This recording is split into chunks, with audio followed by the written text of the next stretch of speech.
University of British Columbia, this is Mission Control Houston. Please call station for a voice check. Station, this is Doug Altshuler at the University of British Columbia. How do you hear me? Hey, Doug, it's so wonderful to hear your voice. I have you loud and clear. How me? Oh, we hear you so well, Jessica. Oh my God, you're wearing the t-shirt. That is so great. You're wearing the UBC Zoology t-shirt. That's Sylvia. Oh, that is wonderful. Well, Jessica, we're calling you here from the Jack Poole Hall of the Alumni Center. This is where we had that wonderful retirement party for Bill that you were able to fly in for. So now I'm going to pass you over to Bill, who's going to say hi, and then we're going to ask some student questions. Hi, Jessica. It's so great to see you again. It was wonderful seeing you just before the launch and to meet your family. But today's event is for the students here, so I'm going to keep this short and I'm going to start right away with the questions. And our first student is Rathan. So Rathan. Hello, Dr. Meir. My name is Rathan, and I'm a high school student. And my question is, what is something that is really easy on Earth that is surprisingly difficult in space? There are a lot of things that come to mind, but one of the stories that I usually tell are the first days that you arrive in space, especially on your very first trip. And all of the things that seem so easy that just blend into the background on Earth, like, for example, having a drink of water or going to the bathroom or getting your food or just putting something down on a table, when suddenly gravity is removed and you're in this realm of microgravity where everything floats, it's a totally different understanding for your brain. So you arrive here, and I like to describe it as being like a newborn. You come to space and you've been training for years and years and years, and you're completely prepared for all of the highly technical tasks like how to operate the hardware and do the experiments and use the spacesuit. But what you can't really prepare for are those simple things like going to the bathroom and drinking water and eating, washing your hair, where do you put stuff, how do you find stuff. Those are all the things that your brain has to really adapt. And it's really incredible as a physiologist. You can really feel that plasticity of the brain as these new neural networks are formed, because in those early days, you have this different sense of spatial awareness and navigation, where I would sometimes jump to if I was working down here in what we call the deck, and then I had to jump up here to what we call the overhead, or you would kind of compare to the ceiling. In those first 2 weeks, my brain would do this real flip-flop, and I would kind of interpret that now as the floor because my body was in contact with it, so it must be the floor, thinking from this gravitational context that we come from. But after that 2 weeks, you can see how the brain just adapts, and you have this plasticity ongoing and these new networks formed. And then suddenly, after about those first 2 weeks, I think I was navigating in a different way, just using spatial cues like, okay, that computer's over there. That means that this is on that side. And if I want to go to the kitchen, it's that way. So those simple things, I think, are the things that are really the most difficult at first, but then you get used to as you adjust. Thanks, Jessica. Next question is from Melody. Hi, Dr. Meir. My name's Melody, and I'm a Bachelor of Science and Master of Management student. I'm hoping to study physiology. I was wondering, I have curly hair just like you, so what's your routine like in space? How do you manage that? Well, I gotta say, Melody, I really love my what I call my space hair. I kind of get this it's much curlier in space than it is on the ground because, of course, gravity isn't pulling down at my curls, and it all kinds of stands up here in this sort of like curly afro look, which I'm totally into. So how do we wash our hair? Well, we don't have running water here. We don't have a real shower. So when we take our showers, we kind of just have this hygiene towel that we soak it with water from the water dispenser, and then we kind of do like a sponge bath. But you can get a lot of water, so you get pretty clean. And then for your hair, you just I've got a water bag over here.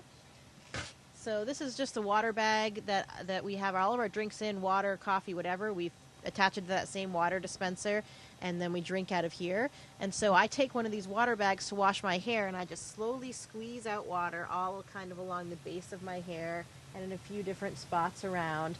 And then you start working the water through your hair, and we have a no-rinse shampoo and then, whatever other kind of conditioner and stuff like that that we want to fly, stuff that's approved anyway. And then you kind of towel it off, get all that water in there, and it's incredible. Like, it really does. It's not, of course, it's not as great as a running water shower, but you do feel surprisingly clean. Thanks, Jessica. Next question is from Kevin. Hi, Dr. Meir. It's great to see you, and it's great to see UBC being represented in space. My name is Kevin. I'm a cognitive systems graduate from UBC, and I'm a current law student. My question for you is, how might animal adaptations on Earth inspire spacesuit designs for the Artemis era? Kevin, that is a great question, and I hope it's something that maybe you and others down there are working on. I know there have been a lot of researchers that are using this kind of biomimicry to solve some of these problems. Some of the things that I have heard about are some of the suits, like a type of compressive suit that actually helps regulate blood flow in microgravity. So there was this suit called the biosuit that used mechanical counterpressure to pressurize instead of gas. So those are I think those were inspirations from leg vessels in giraffes, that when baby giraffes brace, when they're young, their blood vessels can thicken and tighten and help regulate that blood flow. So using that kind of biomimicry to inspire suit design. The Z2 suit at NASA, that was, I think, sort of inspired by the ocean, where they were using kind of like an armored plate system for fish and reptiles, and even incorporating some bioluminescent qualities. There was an experiment when I was up here last time that was called GRASP, and that one might not be specifically for suits, but it was kind of just for astronauts in general, or people in microgravity in general, that was inspired by the microscopic hairs on gecko feet. And so it was like developing some new adhesives, some dry adhesives that might be able to help astronauts grip things in space.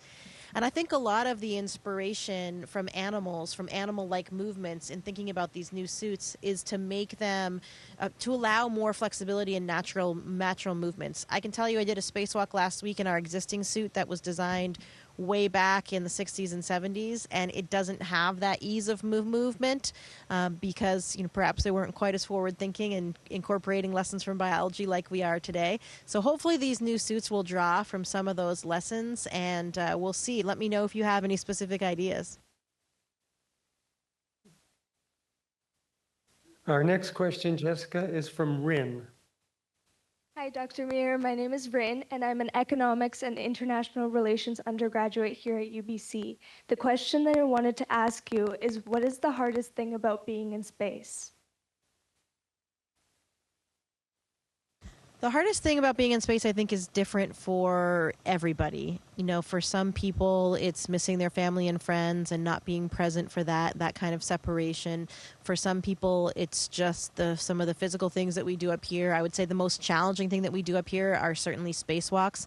Those are incredibly physically and mentally challenging, but that's, I think, also why they're so incredibly rewarding. And yeah, I think it's a little bit different for everyone. I think for me, this mission, it's much different than my first mission. On my first mission 6 years ago, I wasn't married and I didn't have any kids, and now I have a husband and a 3-year-old daughter. So for me, the hardest part about being up here is being away from them.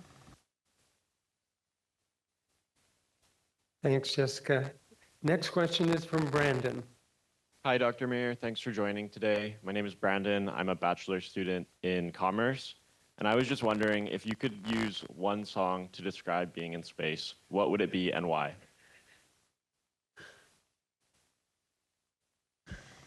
That's a good question, Brandon. I think that would be different for everyone too. But I've tried to think of some of, there of course all the original classics that come to mind, like David Bowie's Space Oddity, and a lot of people back then, I think that came out in the late 60s. A lot of people thought that really captured this feeling of isolation and exploration and all of those things. And I think we've come a long way since then as well. It was Across the Universe by the Beatles back in that same kind of time frame, and if we go even further back, there's The Planets by Gustav Holst. But I think for me, some of the more modern, maybe kind of alternative indie type music that really catches me are things like the Beach House, if you know Beach House and Space Song, We Are All Made of Stars, Moby. I'm a big Beastie Boys fan as well, so Intergalactic. Fly Me to the Moon, of course, perhaps is one of the more fitting, timely one, as we really have the Artemis program about to launch, and we're setting our sights on the moon. Then there's Man on the Moon from REM, Walking on the Moon, of course, by the Police. So there's so many, but those are just some of the first ones that come to mind. Thanks, Jessica. The next question is from Adrija. Hello, Dr. Meir. My name is Adrija. I am an anthropology student here at UBC. My question for you is, what is something you did not expect about your time in space?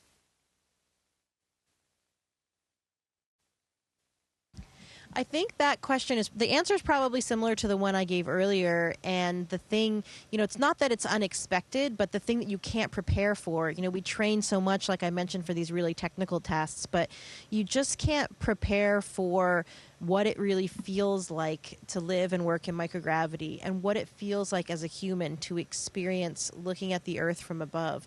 You've heard all the different things that other astronauts say, and a lot of people talking about having this very strong feeling of environmentalism, looking at the Earth and this very thin, tenuous band of an atmosphere that supports all life, and truly understanding how utterly gorgeous it is, how precious and how fragile it is, and that we have to appreciate it and take care of it. And I think I already had that appreciation. I was a strong environmentalist even before I came up here.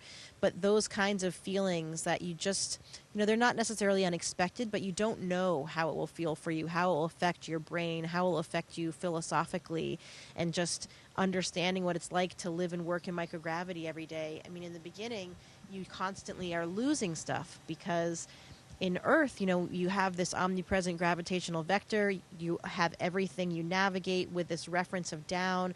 You put your things down on the table and they stay there, or on the floor. You don't really use all of this 3D volumetric space like you can see around me. It's a hoarder's paradise up here. We use every possible surface. And so when you first get up here, and like I was mentioning earlier, if I came up here to work and I'm working on the ceiling, and then I put my drink bag down here, and then I come over here and I'm on the floor working, or then I'm over here on this wall, I suddenly don't remember at all where I put my drink, because I've been in contact with so many different surfaces that I'm not sure where it went. And then you start looking around and there's so much stuff everywhere that you can't even find it for a while, and stuff just gets lost. It's amazing. I have to keep track of everything. You take your hand off something, it floats away in the ventilation and it's suddenly gone. It disappears instantly, and then out of nowhere it'll sometimes just come back and be floating right in front of your face again. So all of that stuff brings a lot of unexpected outcomes to the day. our next question is coming from Rubal. Hi, Dr. Meir. Thank you for being here today. My name is Rubal Bansal, and I'm a second-year undergraduate student here at UBC studying neuroscience. And my question is, do you think in the future we will see more career options involved in space exploration? I certainly hope so, and I do think that is true. There's a lot of stuff going on with the U.S. government right now, as I'm sure you guys are paying attention to, and what it means for federal employees and the changes that have come. But I think in the realm of space exploration, and actually even in the government sector of space exploration, we're about to see another big rise in hiring. So that is very exciting for us as civil servants, because it was a little bit dismal in recent years with things that were happening. But even more than that, I think there's this huge rise, of course, in more of the private space sector. It used to be that really only government agencies were going to space. It was too risky and people didn't have enough money and weren't able to buy off on enough risk to do it. But now we have so many different companies that are getting involved in space in different ways, maybe not even orbital flight, but suborbital flights. And of course, we have some companies like SpaceX and Axiom that are doing orbital flight as well. And then there are partnerships with NASA that enable sometimes private citizens to come up here to the space station as well that aren't professional astronauts. So we have so many different ways of getting to space. And a lot of times people think it's a competition between the government and these private companies, and it's really not. It's a partnership. We are working with them all the time. Governments these days just don't have enough money to do it and enough resources to do it all on their own. So by having these international and partnerships with outside in the private sector, we're enabling so much more. So to me, it's an incredibly exciting time because there are so many different ways to be involved in space than there used to be, and that's growing and growing and growing, and will be more accessible to the general public the further we go. So I definitely do see a lot of opportunities for growth in terms of jobs, in terms of exploration and excitement as we go. So yeah, stay tuned. Hopefully you guys can join us and help solve some of these problems, or come up here yourself one day. So Jessica, a couple of quick questions here. This time you went up on the Dragon. How was it this time compared to your last trip up? So the Soyuz and the Dragon are really different vehicles. The Soyuz that I flew the first time, the Russian rocket and spacecraft, it's a very old, reliable system. It's been flying for decades and decades, and there have been some upgrades along the way. But it's, really like night and day from Dragon, because Dragon is this new modern machine. It's all touch screens and displays. There's no real instruments to fly with, there's no controllers that you can actually fly with versus the Soyuz. One of the big differences too, in the Soyuz, you're covered by a fairing at launch, so you don't have a view until that fairing is exposed and you're in space. But in Dragon, there are actually windows, so I couldn't see from my seat, but you can catch a glimpse from some of the other seats of lifting, coming off of the launch pad and seeing Florida below and waving at people like you that were there to support us. So there's also differences in the profile. You get about the same experience, about the same G's, so the gravitational forces are about the same. Another big difference for the Soyuz, I landed on land when I came home, and this time when I come back, we'll land in the water. So those are some of the pretty big ones. And I think personally for me, this one felt so different because the most rewarding thing for me for this flight has been the mentorship aspect. I'm flying right now up here with 3 first-time space flyers, and so it's really rewarding to be on the other side and to be able to give back to them and help them and have this incredible experience as best of one as they can. So Jessica, we've only got a couple of minutes left. Could you give us a bit of a tour of the room you're in? I can tell you a little bit about this module. Normally we do our PAO events in the module that's directly across from me, the Japanese module, because there's a little bit more space in there, and we can kind of do a disappearing act into this little module that's above us. Right now, though, there's a different activity going on in the Japanese module that ESA astronaut Sophie Adno is working on. So I'm actually here in the European module called Columbus. It is part of the U.S. operating segment, like the Japanese one is, and then all of our main modules built by NASA. The Russian segment's a little bit further back that way, and this is the direction that we're flying in right now. So this is station forward, and you can see that everything is kind of arranged in these sort of what we call racks. So they're pretty much interchangeable throughout the station. So I could actually take this huge rectangular unit called a rack, I could move it out to a different location. So the modules are round, they're like cylinders, and the back of these racks is curved. So you have racks with a curved back and on all 4 faces, which is why then you have this kind of rectangle inside. Whoops, I'm knocking my flag over as we're giving you a tour. One of the nice things about Columbus is that it houses a lot of our physiology equipment. We have a couple different ultrasounds in here. We have a centrifuge. I did a blood draw just the other day and used the centrifuge. And I used the ultrasound for another vascular experiment where we're looking at some different blood vessels and what's happening in blood clots that we've seen in some astronauts. There's a lot of different equipment in here. There's a fluid sciences rack. There's a biolab rack. A lot of the main European hardware is in here. So it's an awesome place to work for a physiologist. Well, Jessica, thank you so much. This has been such a special event. It's been so wonderful to see you so proud of UBC, and thanks so much for giving us the time. And Jessica, really looking forward to seeing you in person next time you're back on Earth.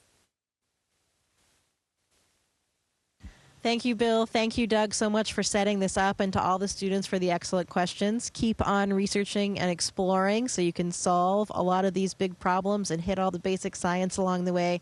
I am absolutely so proud to be a representative of UBC and to keep representing you throughout the mission, so please stay tuned for anything else that might come your way.